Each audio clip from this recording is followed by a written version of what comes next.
10:50. Yes, ma'am.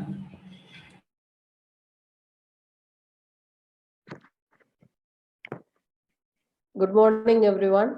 Good morning, dear participants and my friends. Good morning to you, one and all. It's indeed a great pleasure to start our day 2 session on behalf of PG and Research Department of English, Saurashtra College. I welcome you all for the 2-day international webinar on New Horizons in LINGUO Literary Studies in English. In the day 1 session, forenoon, we had Dr. Swatish Kala with us. She augmented our knowledge with many apps and websites to use in our classroom. In the afternoon session, we had Professor Rosalind with us. She motivated us to use HOTS in our daily syllabus and enlighten our students. And today, we are here to listen to yet another lecture from a literary giant legend, Dr. Nagaraj from Bharatiyar University. For a formal introduction, I like to invite Mrs. T.N.K. Kavita ma'am.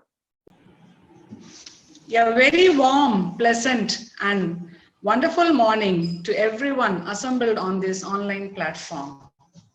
It gives me great happiness to meet academicians, faculty members, and my dear friends on this online platform.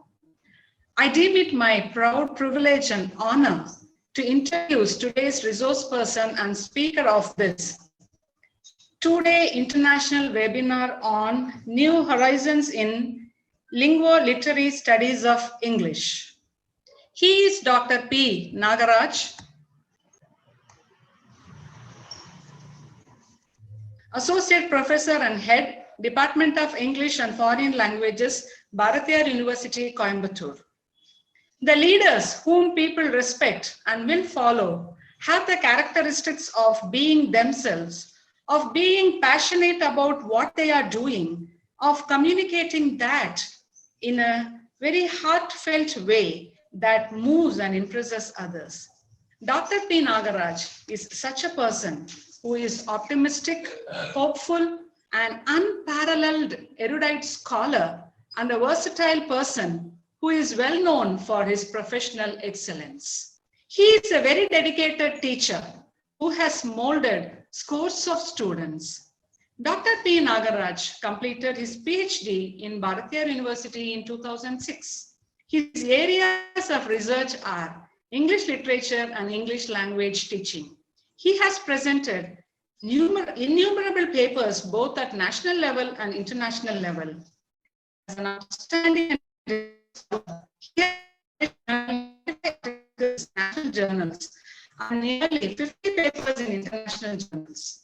His significant publications are on English language learning problems by fisherman community, cultural perspectives and problems in English language learning of Narikula, issues and panacea of English language teaching and learning in the semi-urban context of Tamil Nadu, the effect of outdoor teaching on language acquisition in children with autism, and color perspectives in fisherman community. He holds prestigious and challenging post and has been contributing enormously in the field of education.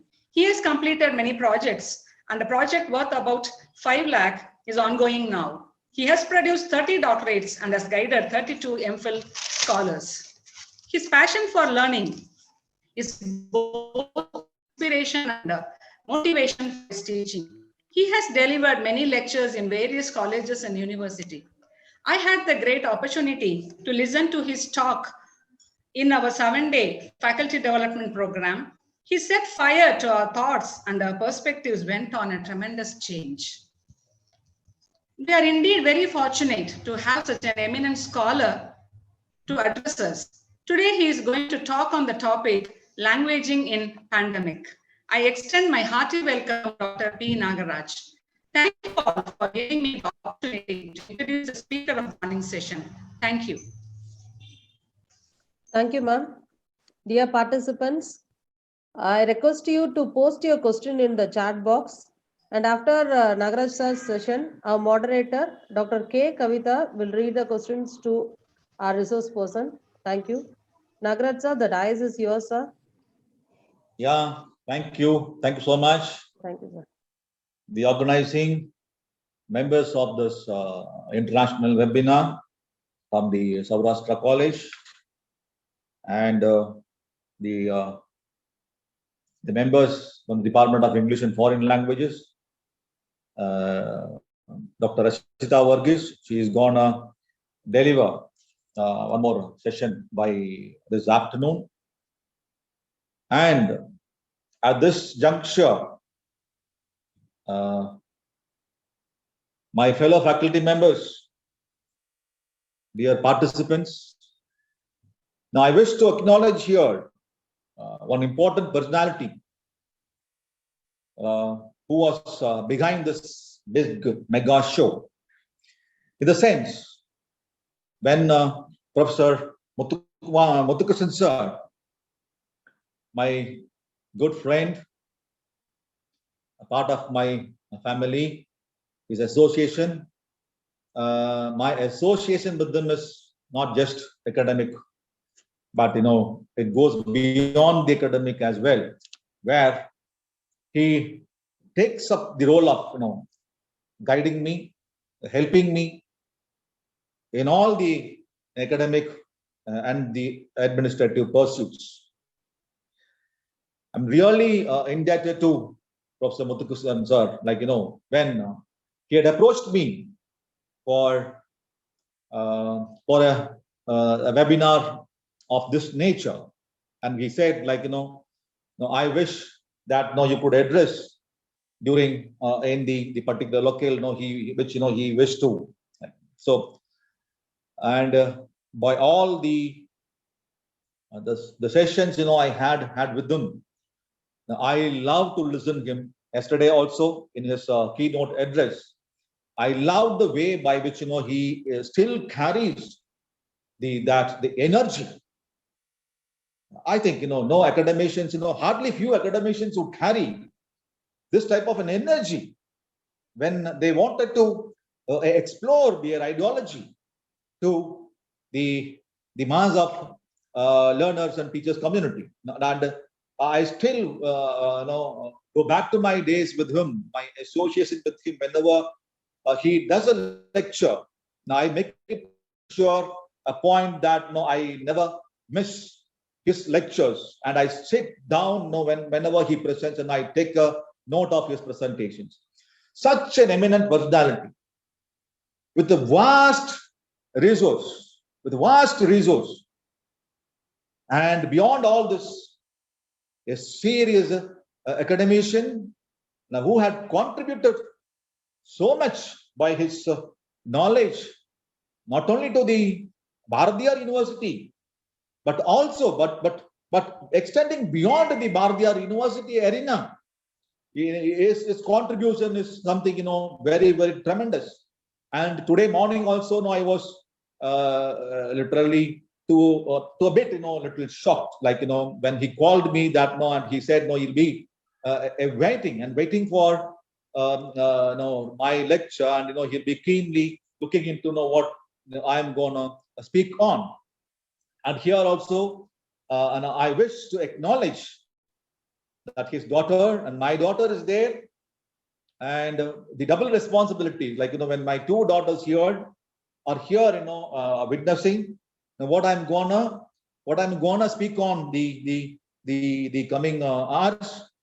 It proves challenge, when I'm being beside huge scholars who had been proving and who has been proving in such kind of a forum. So it becomes a challenge, irrespective of the fact that they are scholars or fellow colleagues or whatever.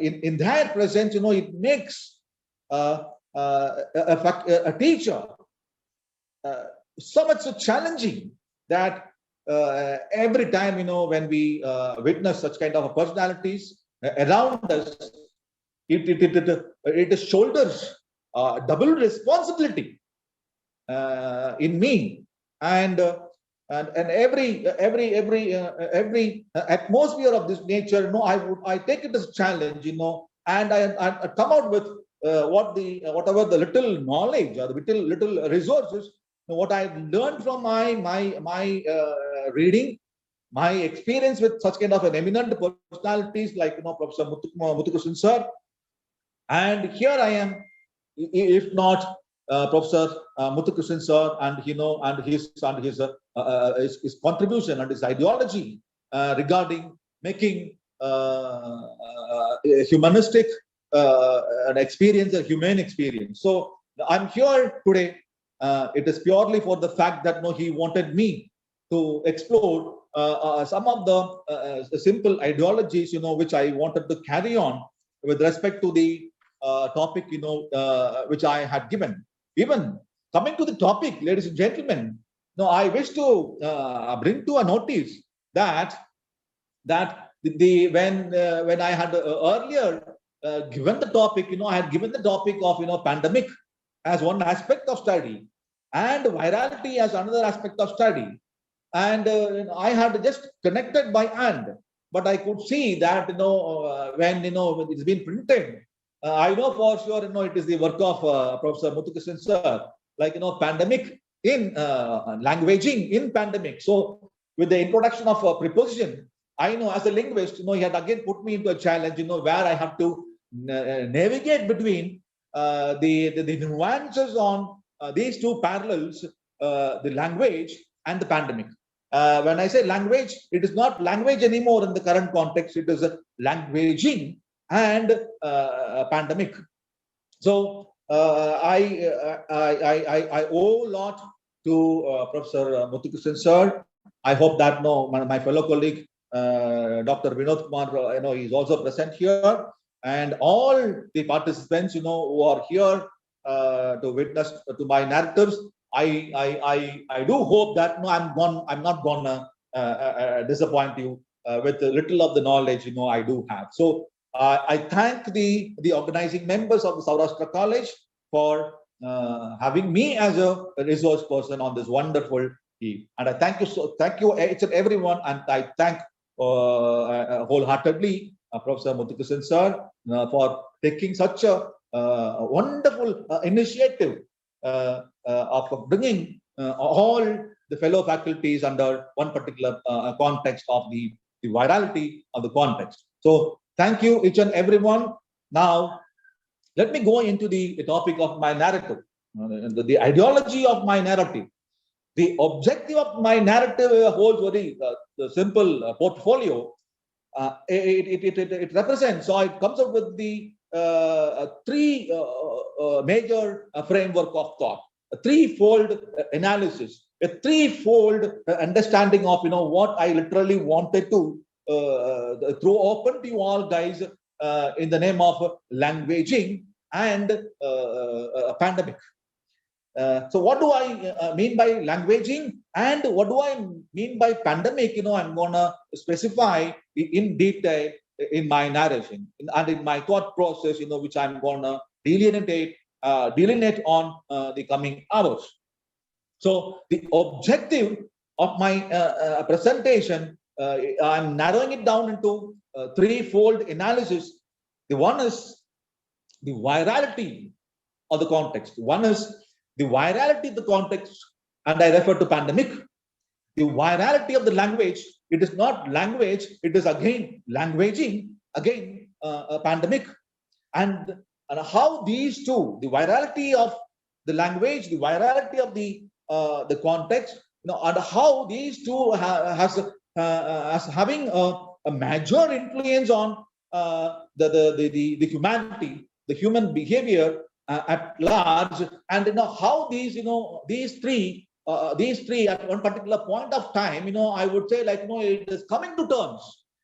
These three are getting itself integrated and coming to terms, and makes social life possible in a different way, which is the experience of the experience we are all experiencing today.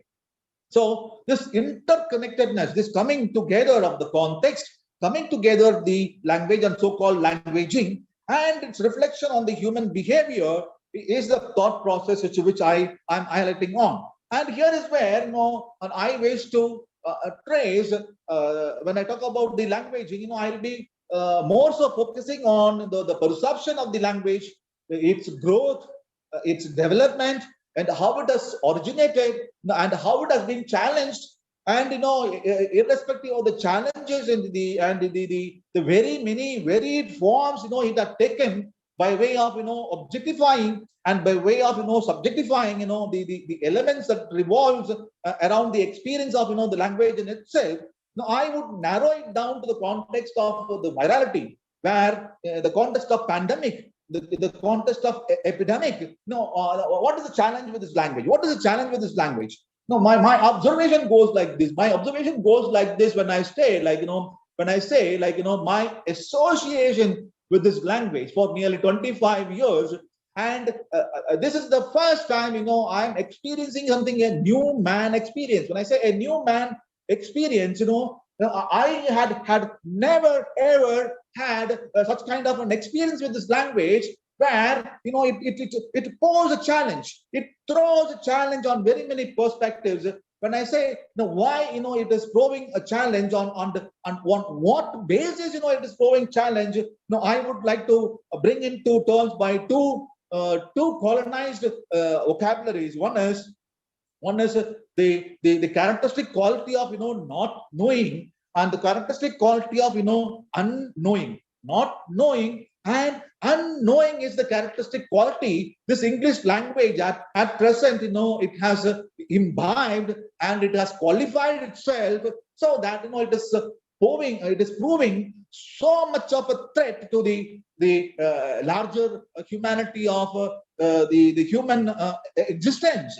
So the quality of not knowing and the quality of unknowing is the virality of the context in which no human evolution had experienced a context of pandemic nature, like the earlier experience in down the ages of the human evolution. So I would say this experience is something distinct. This experience of languaging is something unique. And this experience of something unique again puts into a challenge of something the perspectives that we had ever dreamt of, and it comes out with the weirdest of the weirdest possibilities of the characteristic quality of the language, that it poses a threat. So to some extent it poses a threat, in spite of the fact that we all had a larger claim that this language had brought in so many generations of learners by so many resourceful ways. So my observation goes like this, the characteristic quality of something the unknown and the not knowing is something very very fishy about, which we all have to think about it and delineate on it as a language faculty members, and learning whoever encounters with this language, or whoever getting himself or herself associated with this language. I think this would have been, or this might be, or this is the experience I would say, a larger community of learners of language and language instructors will be experiencing and encountering on. So for the first time I am as a language faculty and I am as a learning faculty of English language, and my association with this English language, for the first time I am something experiencing a new climate. I am experiencing something, a new weather. I am experiencing something which had not been the experience earlier. Such is the experience. I carry something, and I call myself a new experience to this new virus. The virus that is so much so challenging, the virus that is so much so pandemic in nature. So of all these qualities, I come out with a mantra. I come out with a statement. I come out with a mantra. I come out with a statement. The statement might be true to the many of the fraternity of members, who are dealing and handling with this language. The mantra, the statement is that for the first time, now I say it to you. I feel and say it to you that you language, you English language, I do not like you. For the first time, the new experience. No, I come out with a statement. The statement is that a new experience of the new experience that you language, you're giving us, guiding us, and makes us experiencing us. No, I come out with a statement that this is the first time I tell to you, I throw open to you, and I state to you, you English language, I do not like you for the first time, and purely for the fact, why I say I do not like, for the fact that it is languaging. When I said languaging, I bring in all the characteristic qualities. I bring in all the characteristic qualities of the pandemic experience. The whole of the humanity right now are experiencing, and I know for sure this is the experience of all the learned faculty members today. How this languaging, how this pandemic, how this epidemic had thrown open the whole of the humanity race into a shell, into a corner space where we are challenging each and every individual.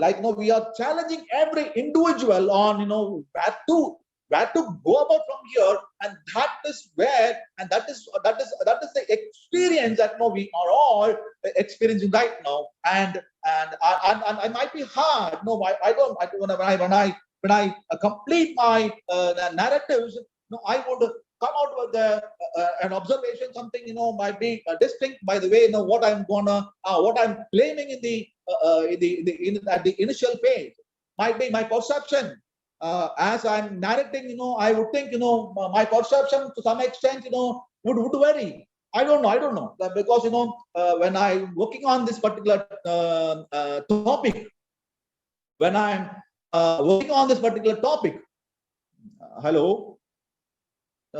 See, my picture is not visible. My video file is not visible. Am I? Yes, sir, you are visible, sir. Yes, sir. You are visible now, sir. Yeah. The thing is, you see, when it comes to me, I'm a person who is a little sensitive about it. Such say to that, little intervention would, will Yes, have a break. Yeah, we'll have a break in my thought, way I wanted to. This is how any faculty members of language and literature will be the experience. So nothing hard about it. This is what.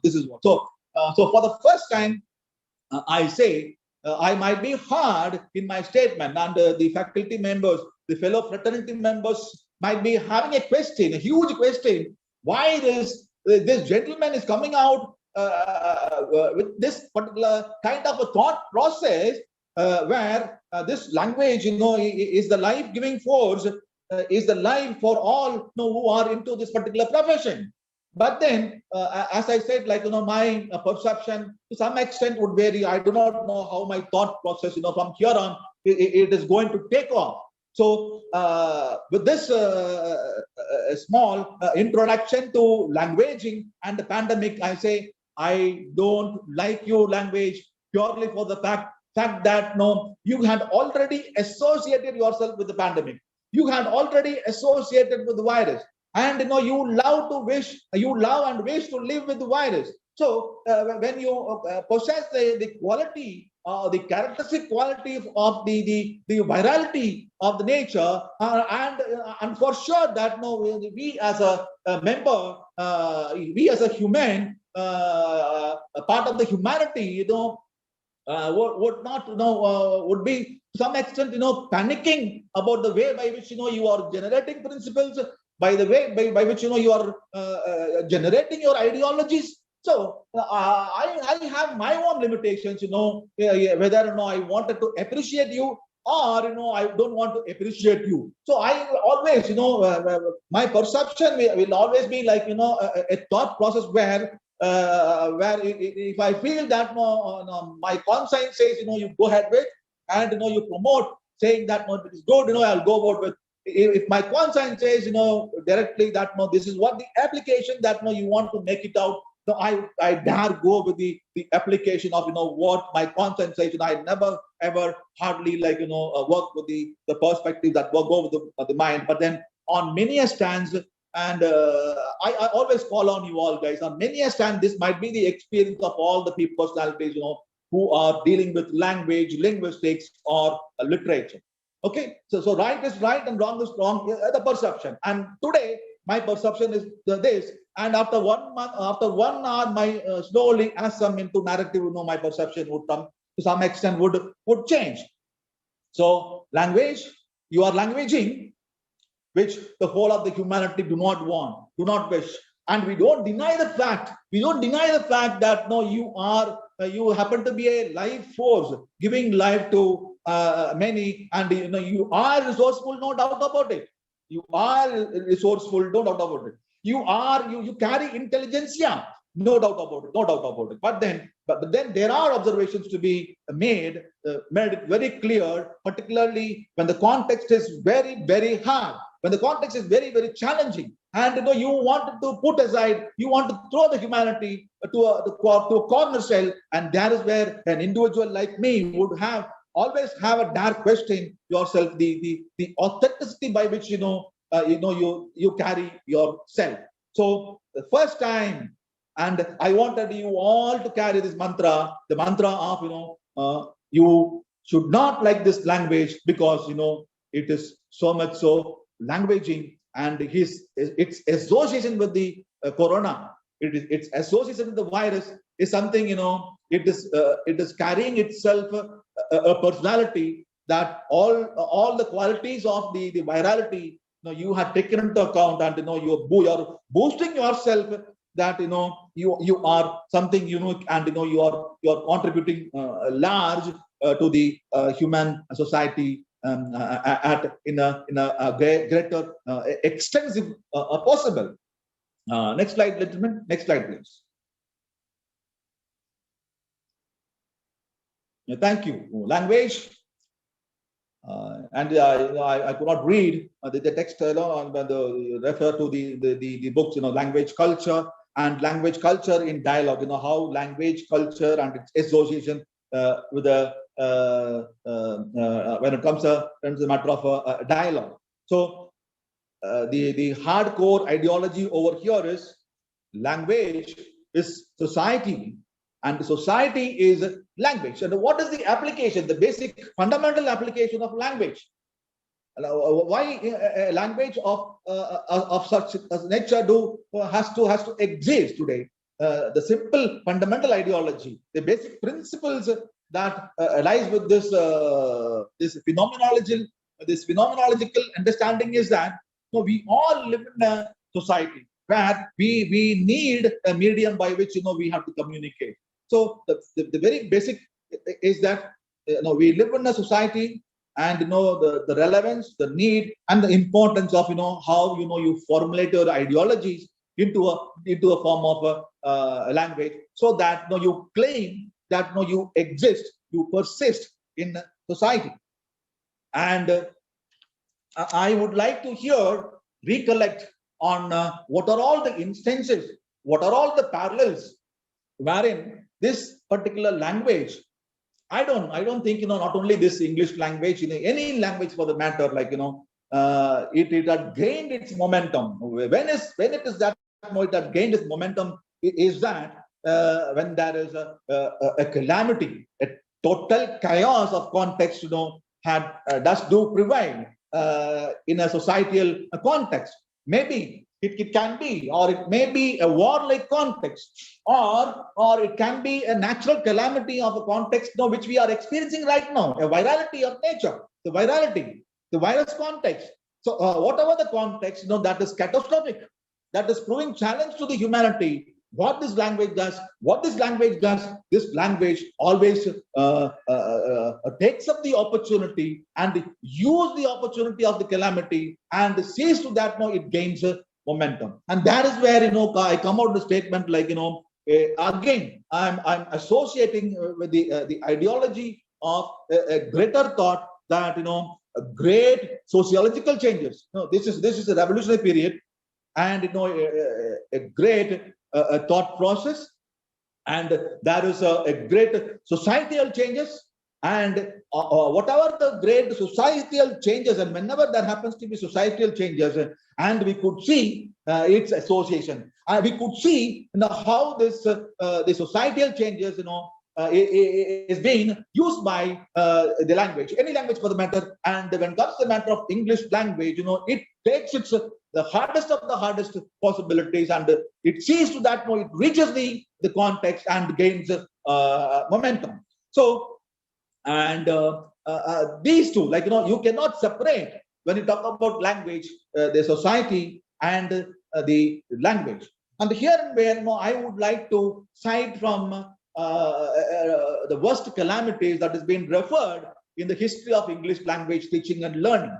The context of 2 world wars, and we cannot keep away aside the Hitler's contributions, the German contributions to English language. And if you trace and you put as a language faculty, you might be aware of the hardest of the hardest realities that you want to teach literature, and you wanted to give the experience of language as a language.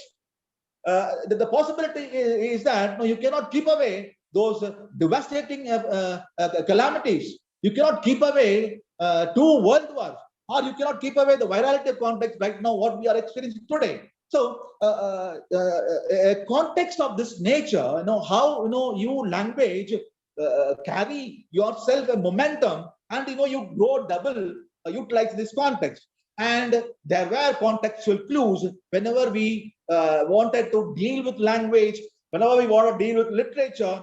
Our association with the 2 world wars is highly negligible. We know for sure that you cannot keep away the hardest of the hardest realities, that the 2 world wars, how far these 2 world wars had literally contributed directly or indirectly or historically. You want to make a study of an experience of literature, and you wanted to give a beautiful narration of a literature, a literary perspective into the contemporary society, then I think you have to go back, read about the background, the resources by which this beautiful art, this beautiful literature had come into existence. If not the war. And I know for sure, like, if you are tracing and in your experience, you cannot keep away the devastating calamities which had proved lives of, which had proved challenge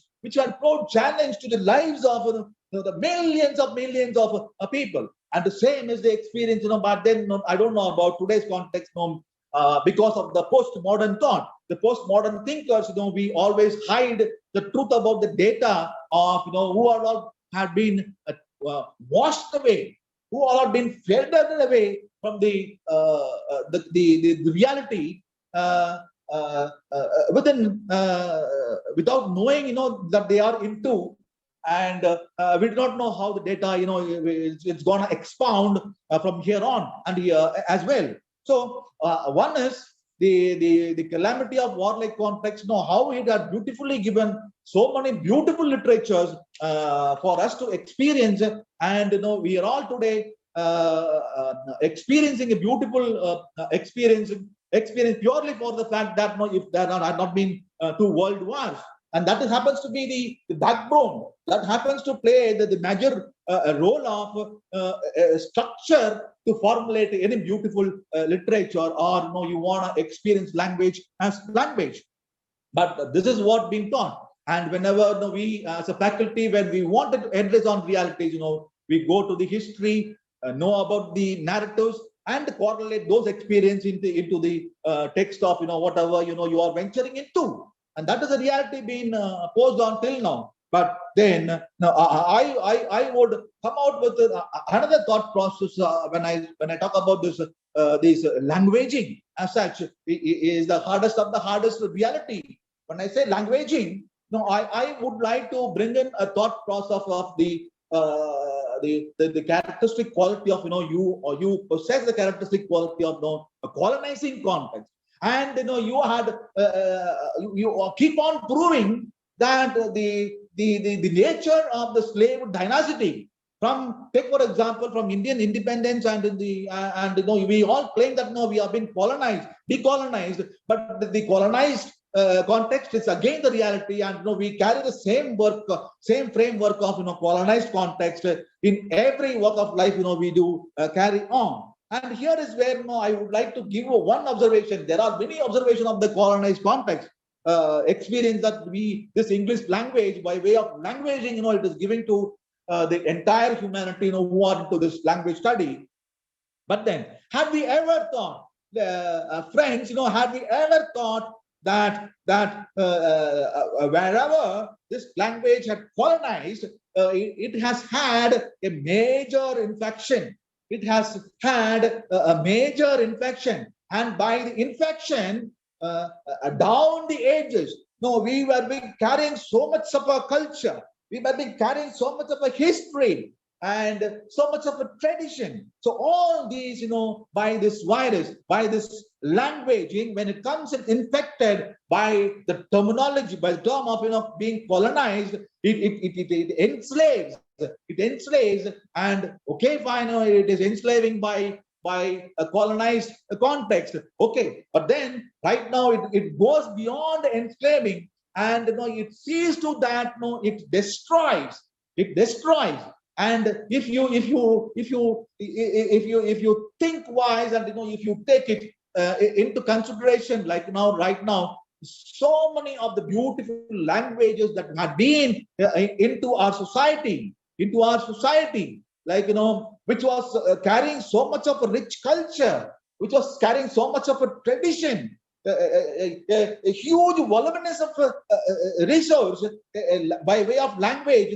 It was carrying all the fact that this particular language intervention, stepping into context of and being colonized, and right now it goes beyond colonizing and proving a threat. And we know how many languages today had gone into extinct, and it's no more. It has become many of the languages had faded away like anything, had become a dead language purely for the fact that of this particular language intervention. Okay, narrating the beauty, narrating the experience of the literature, had taught us, had given us. Fine, you keep aside all the beauty that this literature had given us, all the worldly experience that this language, by way of coming out with beautiful work of art, it has given us. Okay, fine, you keep it aside. Fine, but then as a language faculty, we have to see in for the other perspectives, that the other perspectives not being dealt very seriously. We always been taken away by a stance of a surface level understanding, and the experience of narration, so far being taught to us, and we carry the same process till now. But then time has come, friends, that we have to think about on these possibilities as well, where we are not colonized, we cannot accept slave dynasty, and we cannot welcome a single language in the name of languaging, using the virality of the context, and you wanted to gain momentum, not by enslaving, but you had taken the role of destruction. You had become the demon, and you wanted to destroy the human intelligence, who have been carrying so much of a culture, so much of a tradition for so many ages. So by you can mask yourself. You can mask yourself, saying that you had promoted, you had integrated multilingualism, you had promoted the multiculturalism. So you can come out with very varied claims of that you had made the society knowledgeable. you had made the society resourceful. Okay, fine. That claims all there. You have the claim. You keep it with you, all these claims. But what is the narration today? What is the narrative today? Come into the reality. Come into what is happening today. You are not just enslaving. You don't just wanted to colonize, but you had taken the other approach, a challenging role of, you are very ambitious in killing the richest tradition, the richest culture that had been into practice so many years.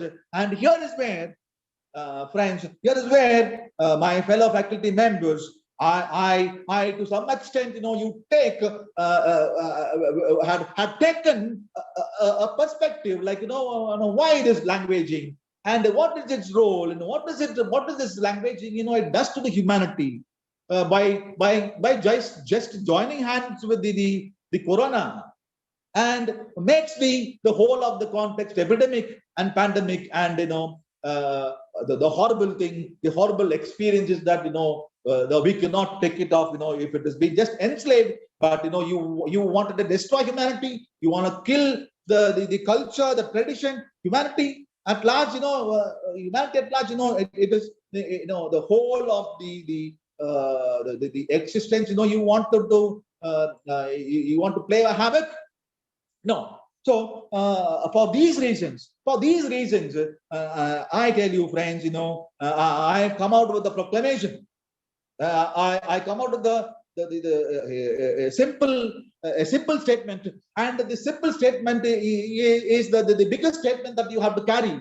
And for the first time, as a new man experience, I am experiencing something new, a new man experience, and I wish and I wanted you all have to experience this new man experience. When you claim that you are directly associated with this language, you have to have a balanced perspective. You have to take a balanced stance when you say that you are addressing, you are into this language, and when you say you are into experiencing this language, then you have to take an intelligent stand. And when I talk about the intelligent stance, and this is the first time in the history, I would say that you have to carry a special intelligence. So you have to carry an intelligence, that has not been dreamt about. Even you have not been thought about that way. An intelligence that is so much so unique that you have to carry, and only when you carry such kind of a new man experience and thought process, then you can state, and you can come with my statement of argument, my statement of proclamation, that for the first time, I feel my association with you. I feel and I say, it's my emotion thing. I feel and I say that 25 years, my reading, my culture, my association with you, I come with a beautiful saying, you are languaging. And I do not like you because of the fact that you are associating with the virus. You had already correlated with this virus, and you wanted to claim. Okay, fine. You can claim your existence. We know for sure that you are there. You have come live. You are there. You cannot. We cannot do anything with this languaging. That is the very. That is the multiple perspectives that you take today. No compromise. No compromise at all. No, we accept. We accept the reality. We accept the hardest of the hardest reality, that you are there, you are living, and you are claiming your right that you wanted to live, but don't ever bother the humanity. And that is the claim. Don't ever bother the humanity. And for the first time, I feel, I experience, and I say that language, the English language, you are not language, you are languaging. And for the first time, I say, I do not like you because if you have a life, if you have a life language, you're claiming life right now. You're claiming life right now. And if you have a life, thinking of yourself, you know for sure that you are not, you are. You are untrue to yourself. When you are not true to yourself, when you are untrue to yourself, when you are not your own self, like, as how Professor Muthukrishnan sir said yesterday, you carry so many colors, you carry so many intelligentsia, you carry very thought process. You are one at one particular point of time, and you are next the other. You are varying yourself in climate. You are varying yourself according to the individual who handles.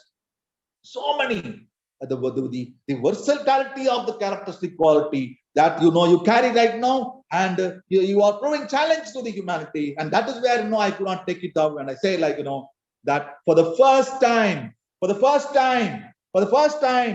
I feel and I say, you language, you are not yourself. When you are not yourself, how is that I can rely on you, and how is that I can travel with you, and how is that I can throw down you, I can walk on your streets? No, not possible, not possible, because you have come to life right now. You have come to life right now, and you are one among the humanity. One among the humanity, and you should not play the mechanism of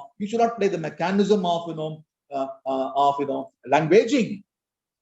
And here I say this has not been the reality, which even you would not have thought about it. The hardest of the hardest truth is that even you would not have thought about it, that this is the characteristic quality that you had imbibed by way of traveling ages, and the virality had pushed the virality had pushed you to the corner where you don't have an awareness of your own self, and you claim that you're all aware of. You claim that you are all aware of the fact that you are not aware of yourself, and you claim that you are aware of. And this is something which a fraternity who does deal with language and literature cannot tolerate, cannot accept your languaging. And for the first time, I say, I don't like you language, because you are not a language in itself. You do not know who you are, what you are doing, what is the purpose behind you are come into existence today. So I have my reservations. I have reservations, ladies and gentlemen. I have my own reservations when I come out with the hardest statement, and I say, I do not like you, in spite of the fact that with this language, I right now speak with you all guys with this language. And in spite of the fact that it is helping me domestically, it is giving me, it is a life force to me, but I cannot go blindly and with a masked statement that because you are giving life, you are being with me, and your association with me, or it is helping me, and guiding me on very many aspects and perspectives. I cannot close my eyes and be lame and accept that I can rely on, and I can prod on. So for all these reasons, I say, for the first time as a human experience, I would say, I feel and I say, English language, you are no more in language, you are languaging. Next slide, gentlemen. Next slide. The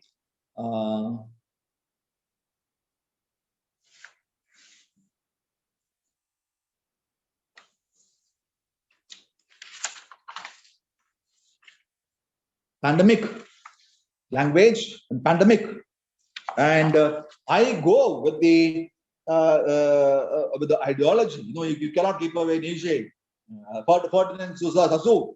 I'm here connecting my ideology with the Ferdinand Saussure statement, where he calls on time changes all things.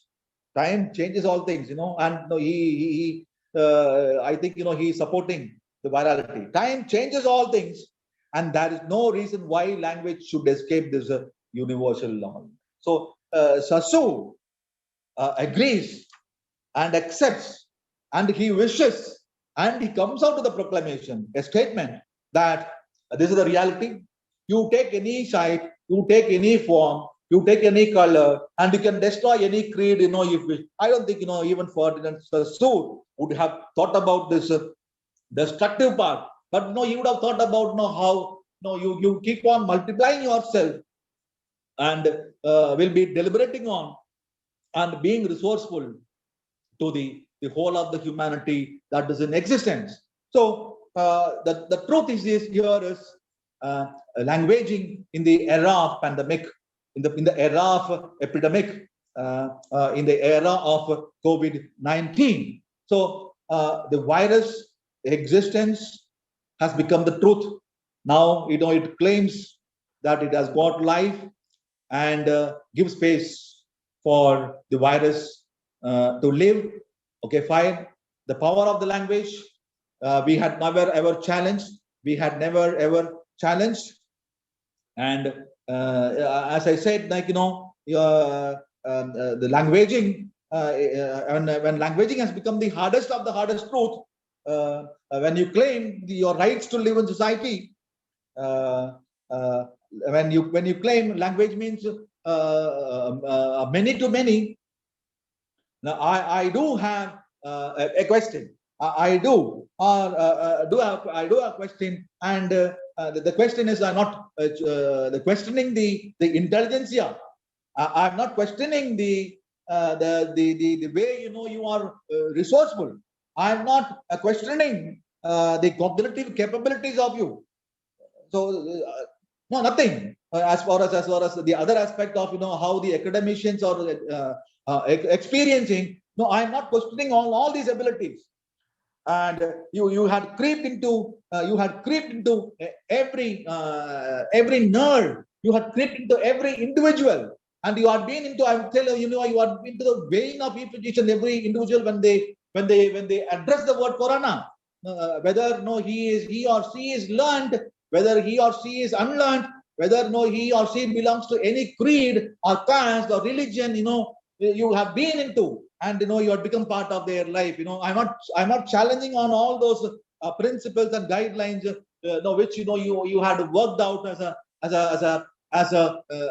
an approach on how to live in the pandemic era. But here also, I wish to give a distinctive perspective. That the perspective is you also at the same time you carry the characteristic quality of being manipulative. So you have the characteristic quality of being manipulative, and you can there are a number of beautiful claims that today the claims are the local had become global and the global had become local purely because of your intervention. And you had never ever left even a single space in the globe had not been invaded by you virus. When I say virus, keep in mind I'm talking about languaging as well. You have been in the nerve of every individual. You have been in the nerve of every sector of society. You have been in the nerve of every layman, whether he is learned or unlearned, irrespective of the caste, the creed or community. You are invaded, and you claim that it is for bettering. Your invasion is for betterment, like how the Britishers thought about when they had invaded and looted all the beautiful resources from the Indian soil. Might be right. Okay. So these are all the practicalities or the hardest of the hardest reality you have been giving us as a form of an experience. But the other thought process of the pandemic quality you had again proved worst by way of this unreliability. You started mutating. You yourself never knew what you become the next. And many of the scientists, many of the humanistics study, psychologists, people from commerce, people from industry, people from trade, and is there anyone you had left not invaded? All had become the troubled soul purely for the fact that you carry a characteristic quality of manipulation. You were not true or you were not untrue, whatever. and your very approach, your very approach is not stable. Your very approach is not stable, and you are not reliable enough. Your approach is not stable, and you are not reliable enough. You give multiple perspectives of thought process. You of the context. You claim the reality, and you say you are coming out multiple perspectives, and for the first time, no human evolution had isolated one individual from the other, and you had made it feel happy about it, like you had isolated humanities, you had quarantined, and the worst is you had self quarantined, and you are taking the virality to mutating on different possibilities, and you started infecting on each and every individual soul living in society, and nothing called centric that has been revolving around, in spite of the fact that there are the qualities of uniqueness you carry. There is one fact, one accepted reality that we cannot keep away with, is that the devastating effect that you are proving on to the humanity at large. And for all these reasons, my friends and the colleagues who are here witnessing my the new man's experience, I think to some extent you would come glow with me. You would come glow with me and substantiate what are all the arguments, that I throw open to you all right now. So rather than coexisting, rather than taking the route of collaborating, you see to that you isolate, and you self-quarantine. You make the entire context pandemic, and so many names you come out with. You make it epidemic as well. So with so many names, you have taken shape, you have taken size, and the varieties approaches and the modalities by which you travel are all for sure it is not wise making, and for sure it is not the wise thought by which you are into. And for all these means and for all these measures, for the first time, I tell you that I do not like you language, because you are languaging. Next slide.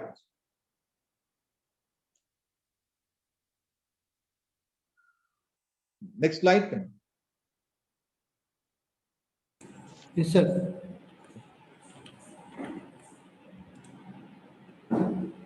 Yeah.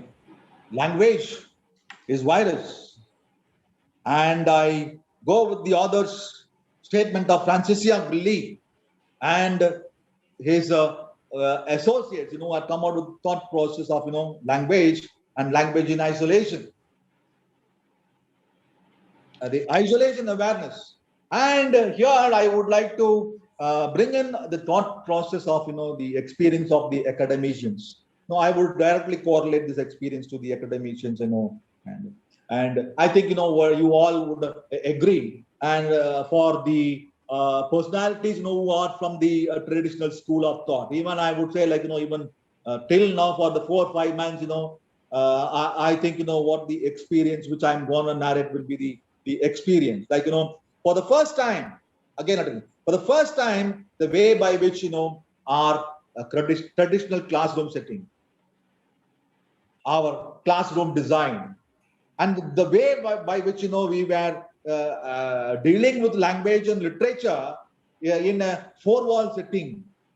I tell you that even in the war like period, there was a huge ideology in the practitioners of the war statement, that even during the war, they saw to that hospitals and schools not being touched upon. What you see in the context of virality, the learning experience of the four-wall experience, the learning experience of the four-wall experience, where we had come out with an experience of something called collaborative experience of understanding with reference to any resource we encounter with, a collaborative experience of bringing into a notion of understanding the text, the cooperative way by which we come together. And there are n number of group dynamism from the management principles we know we had roped into the reality of the classroom and made the experience of understanding the text in a very many possible ways. Life, the class has life. The four walls had life. And all the humanistic perspectives, all the cognitive perspectives, and all the community perspectives, all the collaborative perspectives are being marred. For the first time in the history, you had challenged. Even the warlike, the context had not challenged the hospitals, had not challenged the school atmosphere. But you, virus, for the first time in the history of the teaching and learning, even in the warlike context, where is that the common people would find a solace? They go to the schools and place themselves into the four walls so that they will not be bombarded. So it was the place of something you carry some sort of an experience of sanctity. But you, virus, you had challenged, you had havoc with the what to say, travel, industry, commerce, and whatnot. Okay, fine. But for the first time, when the academicians are being challenged, a beautiful experience of something which we all have come together in experiencing something it has been given as a challenge, had been again taken away. This one of one experience that we were experiencing in the classroom, a beautiful experience, a lived experience, and now we are into a machine-like experience. And where are we? So we don't want to become machines. We were half machines. We know literally we are half machines. Our reliability on the technology, our reliability on the computers. Then I don't have anything to say. When you had the shared half, when we are half binary, but now your aspiration, your wishes are something huge. No, you want to put aside the human intelligence and you say machine intelligence are going to be the working possibilities. And you claim that this is going to be the futuristic thought. And it is challenging the academician. It is challenging the academician for the first time. And for the first time, when you are challenging the academician, now I tell you, friends, that we have to have a balanced perspective. We have to have a balanced thought process where we have to see to that, and we have to limit and we have to delimit the varied the possibilities, the versatility of the way by which it is traveling and engulfing all the humanity. And we the academicians, it is not in the hands of the others. We the academicians hold a lot of responsibilities and say to that where to limit. And I tell you, here also by the intervention of technology, it is we the academicians have given freedom, and now it has come into our system, and it is claiming its all of its rights. So for the first time, when you wanted to dehumanize and question the intelligentsia, question the cognition, question the experience, the emotional, the humanitarian understanding that had been the richest resource for all the academician. Then time has come. Now we have to take up a thought process, an intelligentsia that, and see to that. No, we should not let this machine taking its upper root and challenge and making us a slave. And as I say, it is not that a slave trade right now. The way by which it is going on, I'm telling you, friends.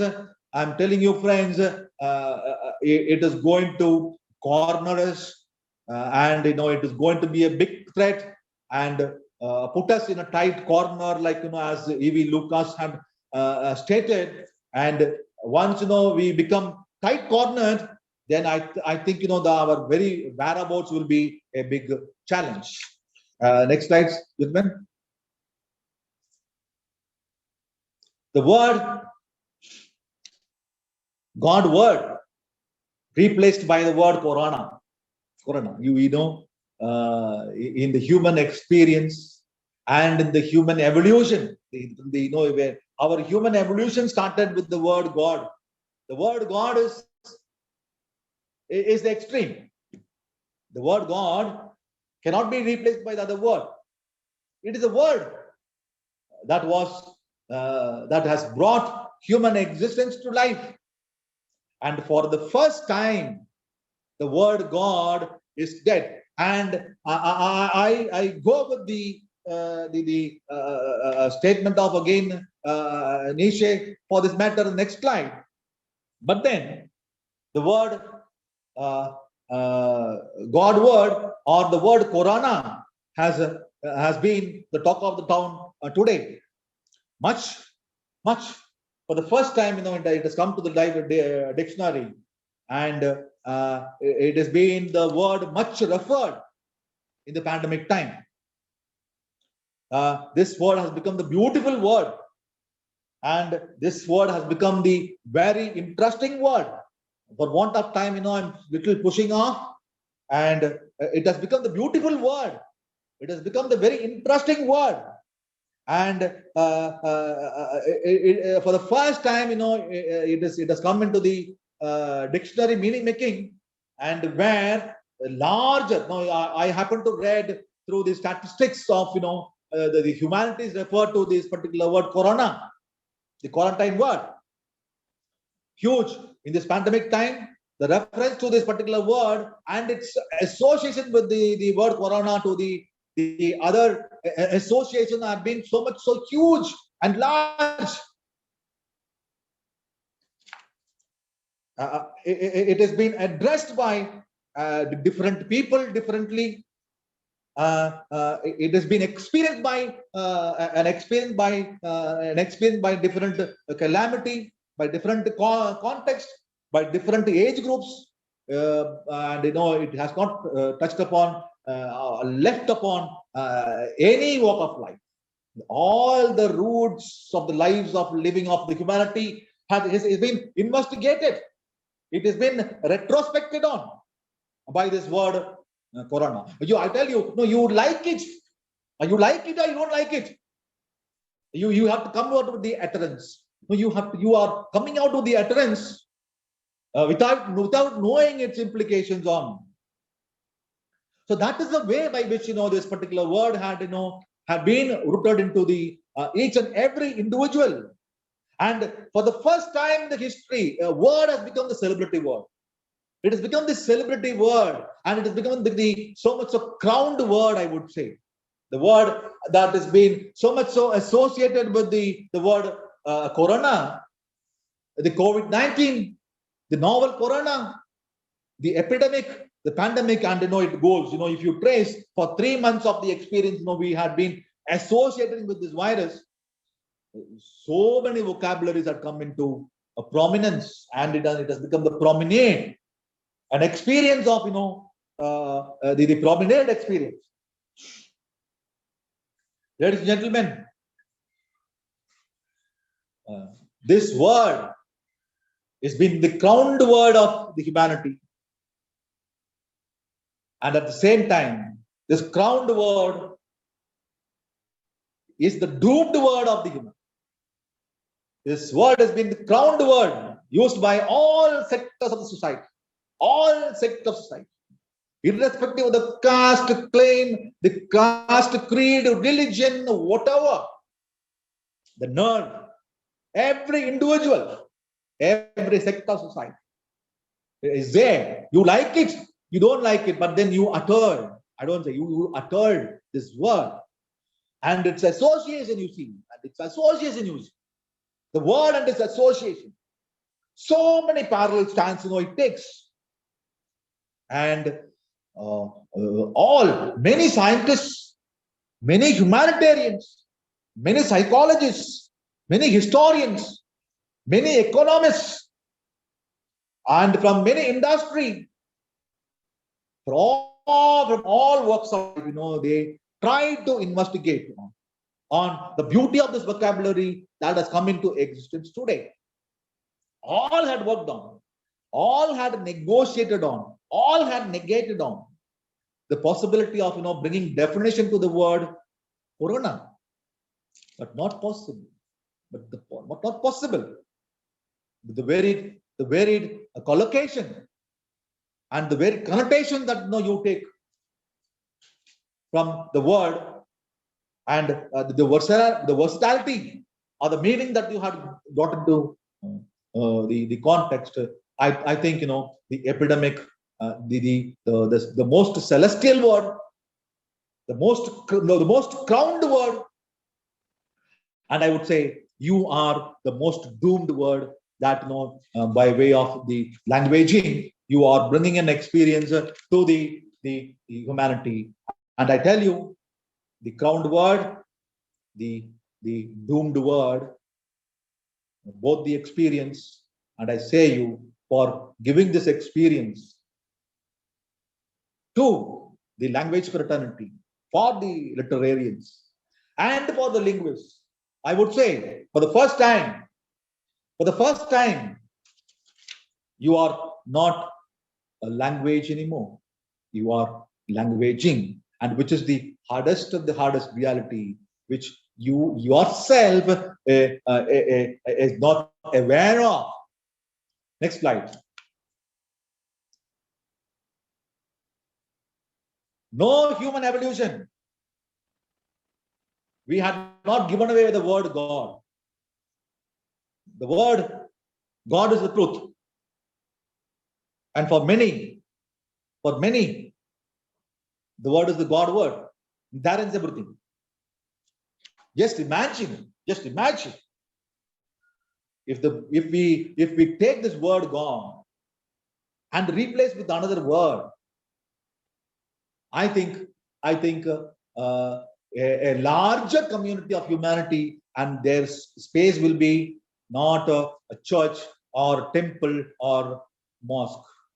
Their larger space will be asylum, a madhouse. You had been in the madhouse, and that is the way by which we had systematized the word God. The word God, it has become the habitat of every individual persona who live in any society for the matter. And for the first time, the word God is being replaced by the word corona. I go substantiating the argument with Nietzsche, when he said the death of the God. And by the death of the God, all the humanities had liberated. He says, by the death of the word God, all the humanities had liberated. And imagine, for evolution, we were prodding as an experience, and we are living a blood-like experience with this word. And once we keep away this word, and what is the word replaced with the word God is the word corona. And that way, it is the experience right now. The godly word has become the Corona word right now. And I tell you, this word had stopped people going to church, going to church, going to temple, going to mosque, going to mosque, going to mosque. See the perception.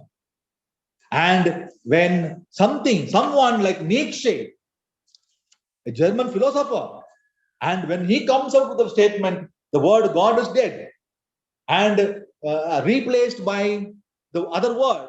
Now, I would say this is the first time, the word God has been replaced by the word Corona. No other human evolution had ever thought about replacing the word God. And for the first time, friends, for the first time, ladies and gentlemen, the word God has been replaced by the word Corona. And such is the experience this Corona is giving us to us. It stopped people going to church. It isolated. No social gathering. Social distancing has become a greater phenomena. And it has become a greater phenomenology. A greater philosophical note in the context of our living. And we cannot take it very light, particularly when Nietzsche, a great German philosopher, when he says the word God is dead, it holds a lot of significance. It holds a lot of relevance when it has been thrown open by Nietzsche.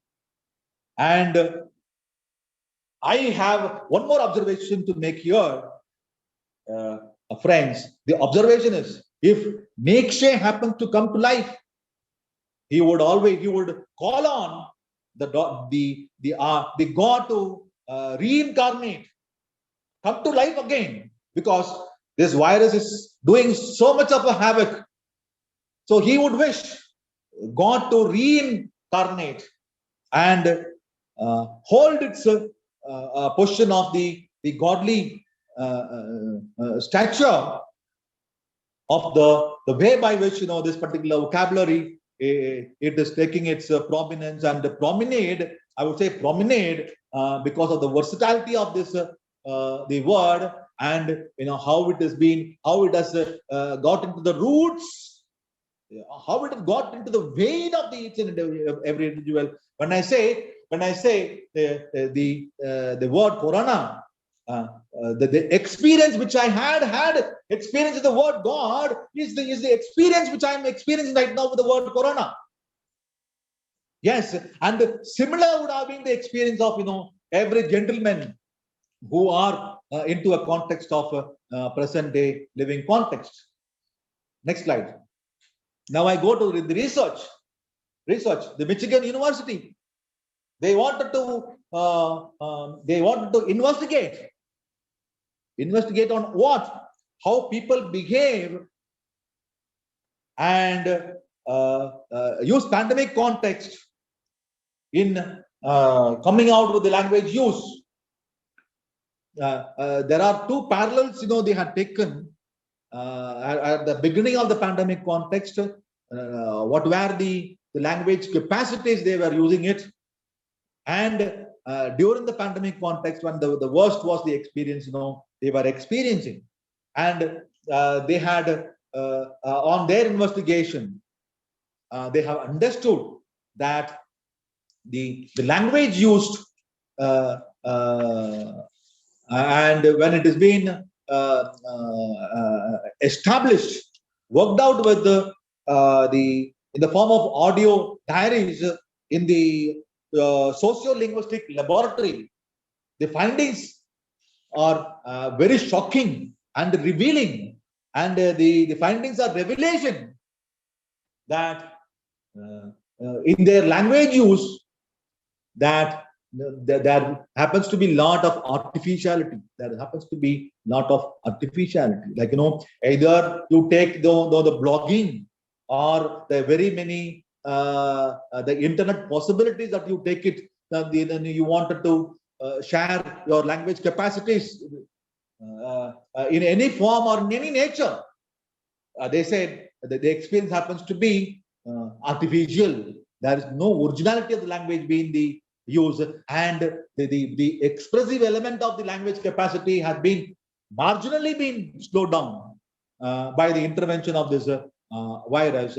And the Michigan University researched on, and the investigation outcome states that the artificiality of the life, the artificiality of the language we use by the masking, when we do masking, we know for sure that no, half of our language capacity building, half of our the language use, the expressive element, the body language, the facial expression that we bring into context by way of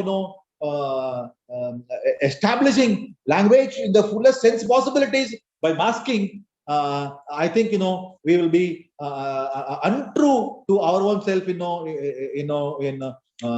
coming out with the language statement, and that happens to be the proven understanding of the Michigan universities when they worked out with the audio diaries in the socio-linguistic laboratory, and the finding happens to be a very revelation, very revealing, that we have already almost become artificial in the language thought process, in the application of the language is concerned.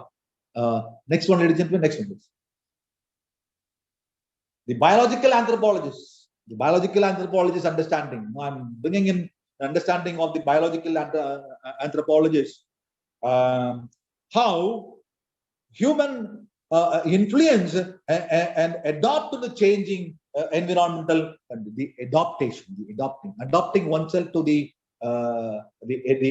environmental conditions and on the language capacities. You come out with biological anthropologists, and there is a beautiful statement comes in. And when I searched on, when I wanted to take a statistical record of what happens in the context of a pandemic context, and how the biological function are related to the pandemic context, I had come out with the one hardest truth, hardest understanding, like more than the other sex, the women's sex, in the domestics, they had taken the highest clue here, the pandemic context, where I would like to bring in a narration of the experience of one who had come out with a statement like the pandemic experience.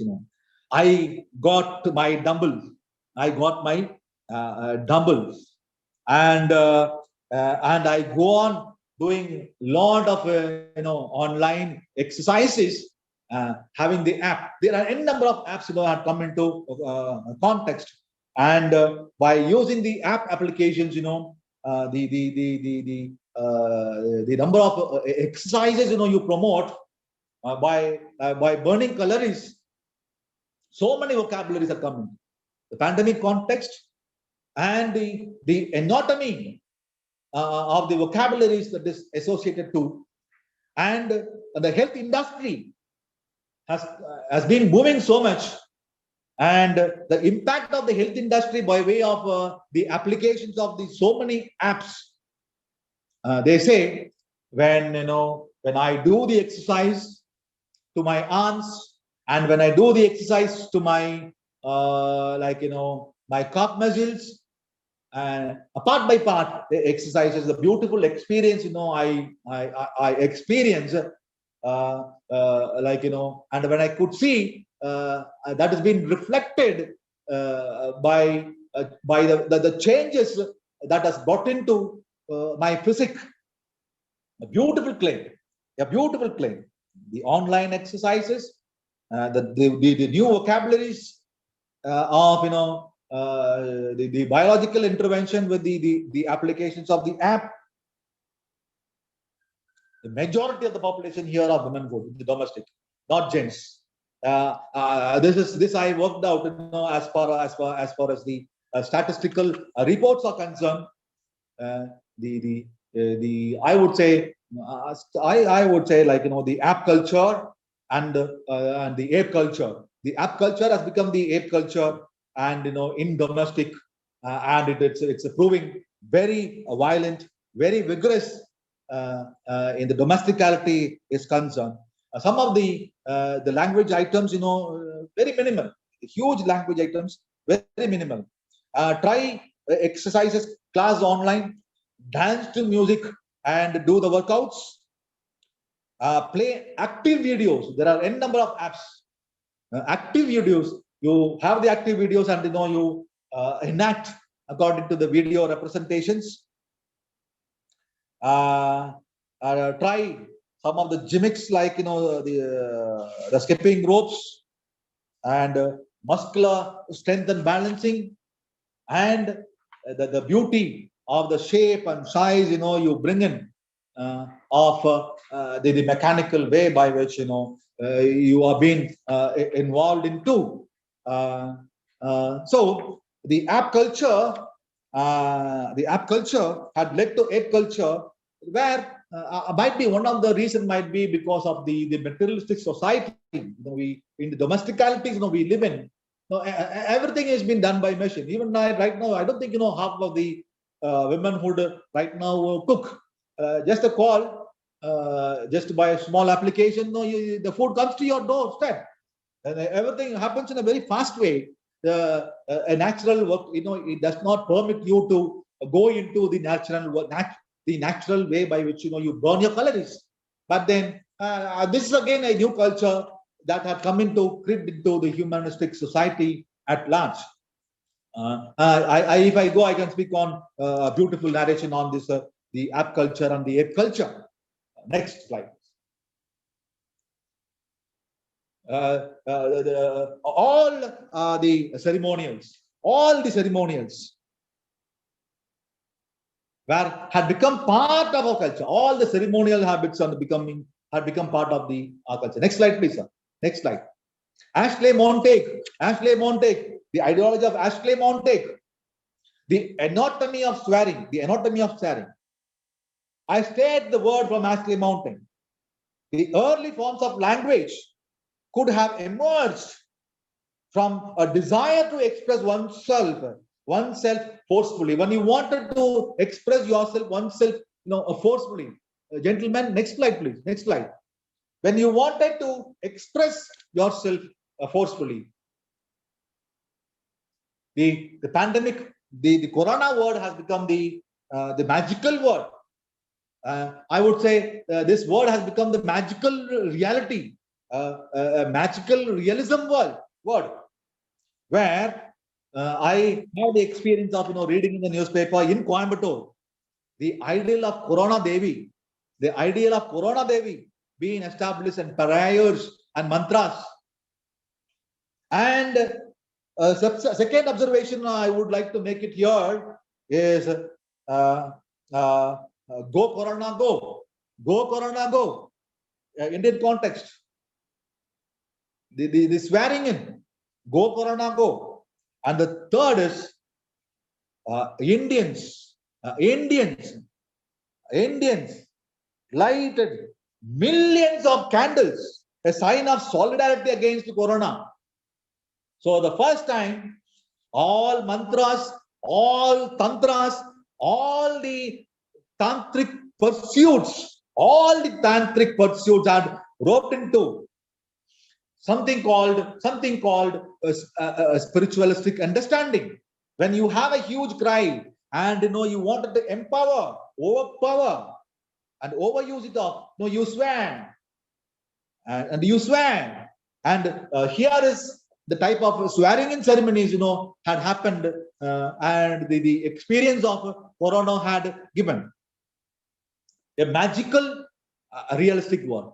Corona has become the magical realistic word, and you see the idol worship and so many idol worship and the Corona banging, Corona go and lighting.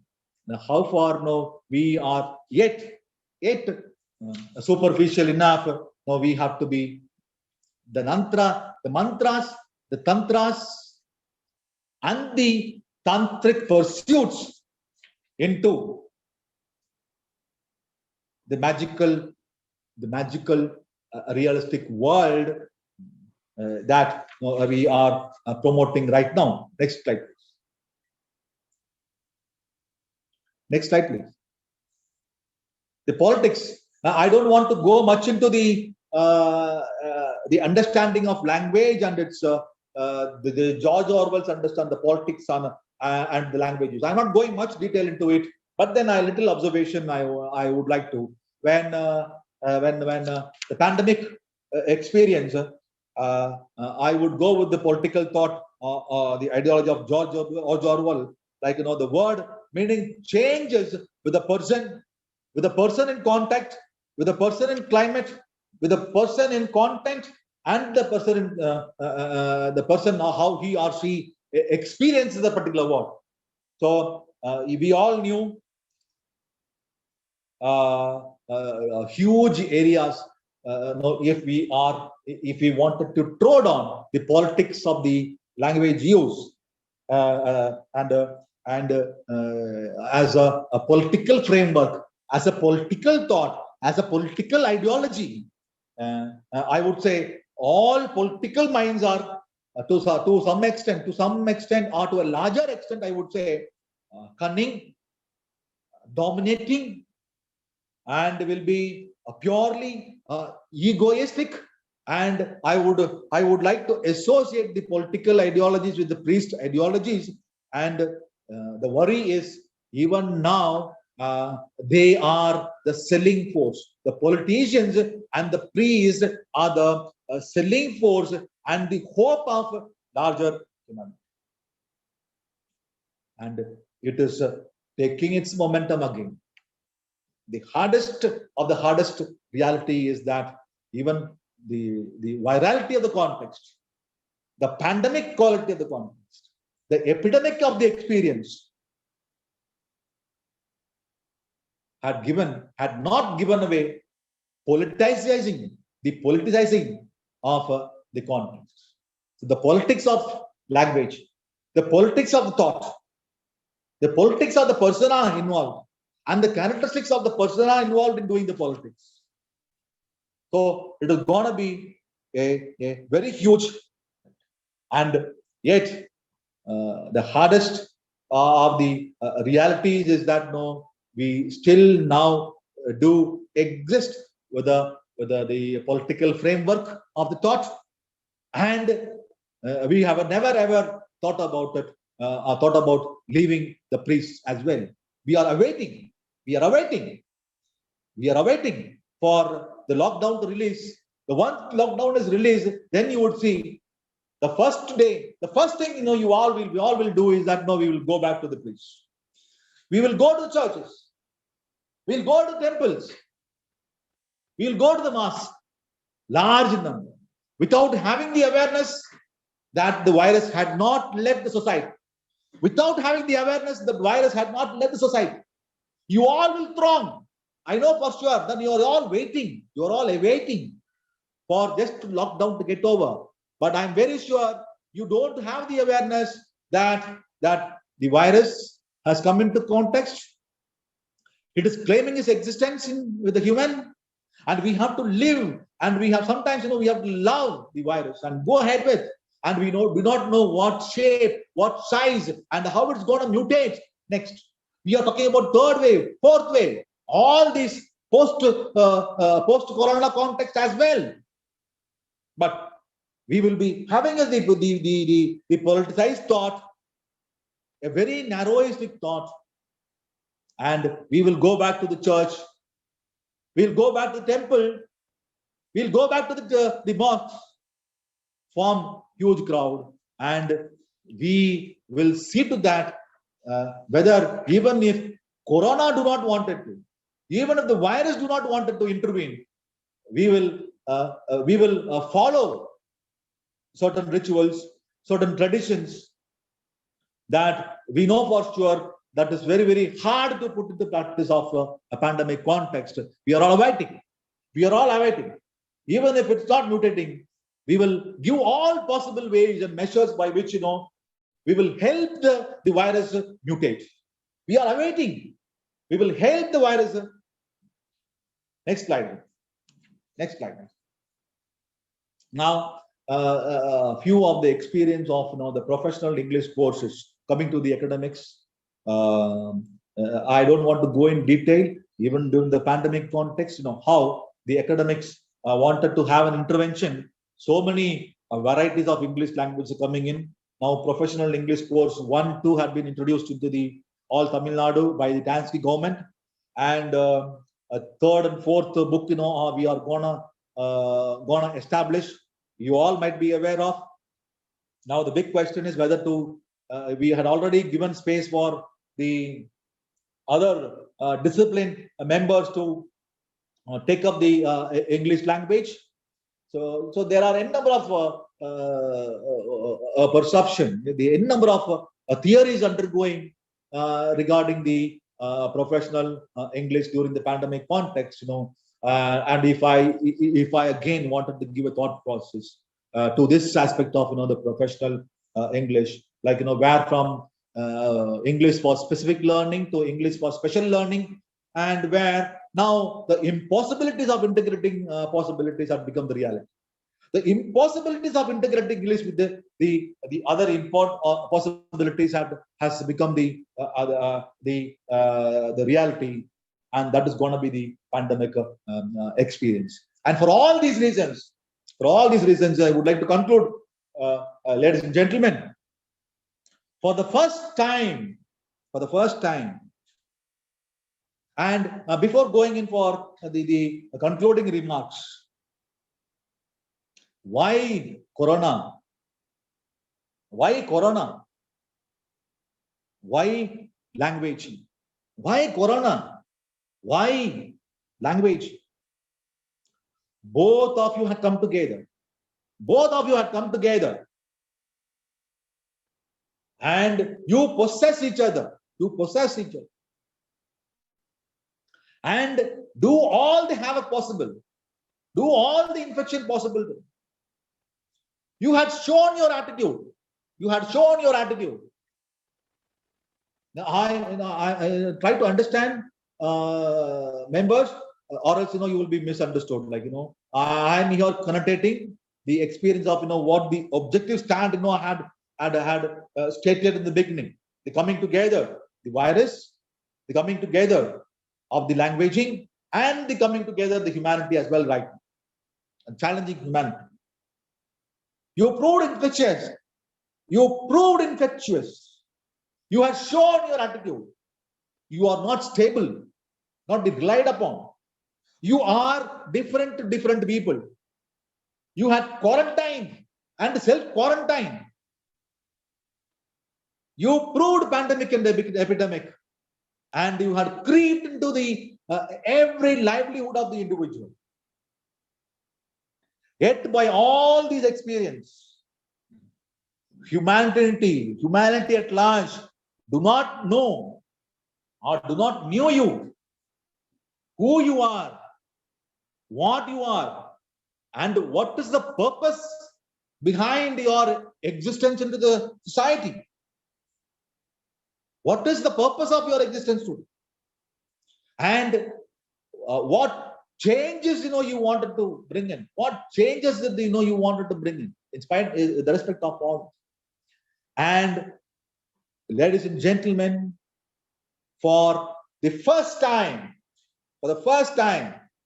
I wish right now to take back my word of the first claim that I do not like you English language because your language.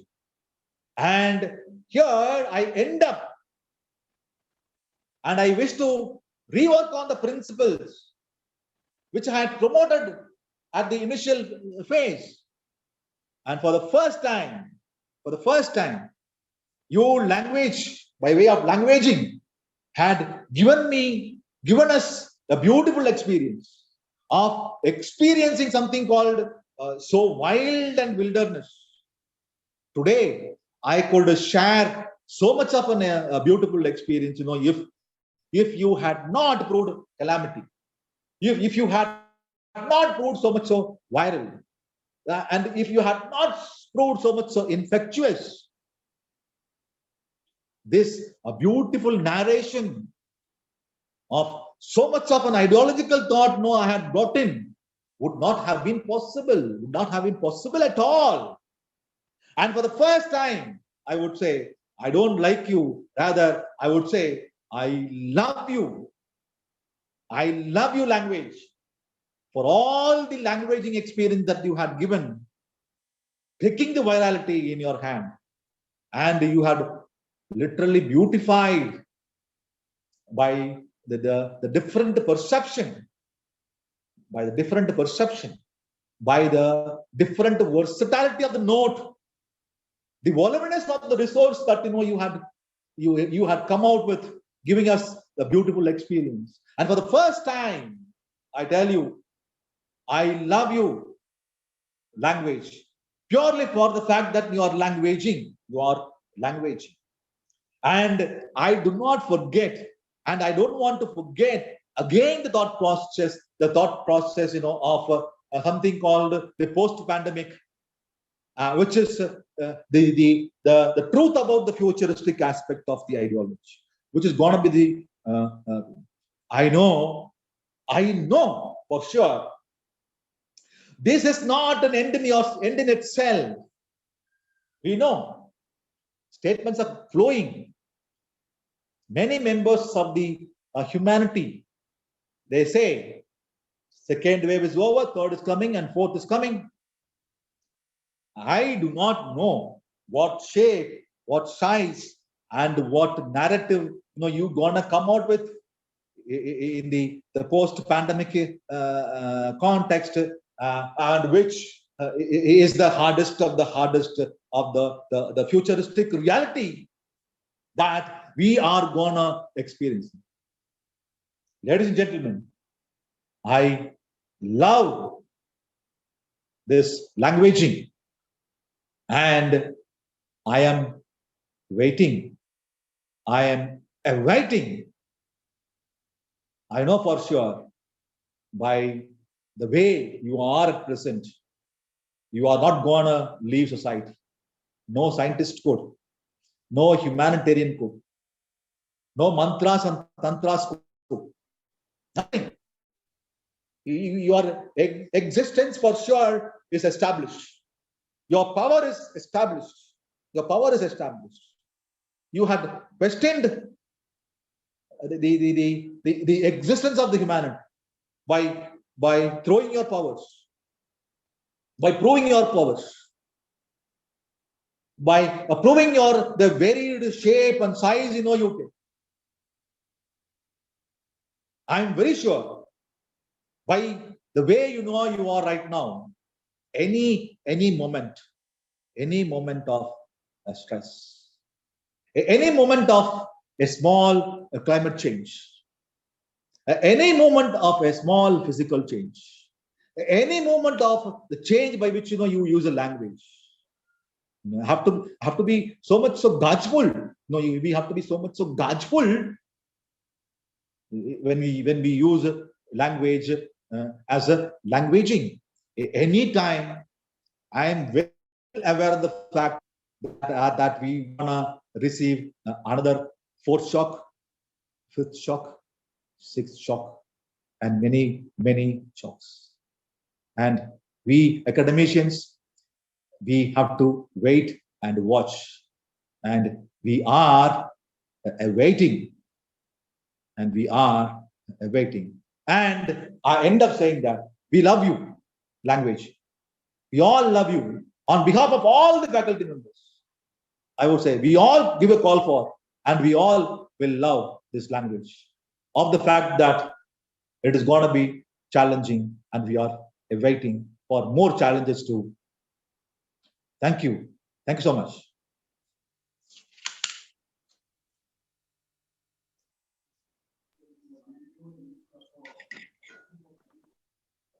Sir, thank you so much, sir. Nagaraj sir, thank you so much. It's really a captivating session, sir. And thank you for just provoking thoughts through languaging, sir. Thank you, sir. To present a formal vote of thanks. First of all, I would like to express my gratitude and thankfulness to God Almighty for using Dr. P. Nagaraj as a tool to express his views and ideas. It was indeed a different perspective, sir, as sir said.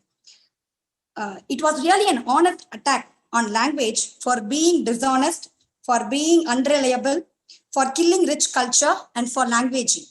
But finally, you ended with a positive note that expressing your love for languaging. So you also talked about the quality of language, like the quality of not knowing and its quality of unknowing. It was really a different perspective, sir. Thank you for it. Then I would like to thank our management, our secretary and correspondent, then our principal, convener of this program, and the head of our department. Then I would also like to thank the organizing secretary, Dr. S. Bhuvaneshwari. And then I would like to express my thankfulness to the organizing committee and all the participants and also the admin. Thank you. Thank you, one and all.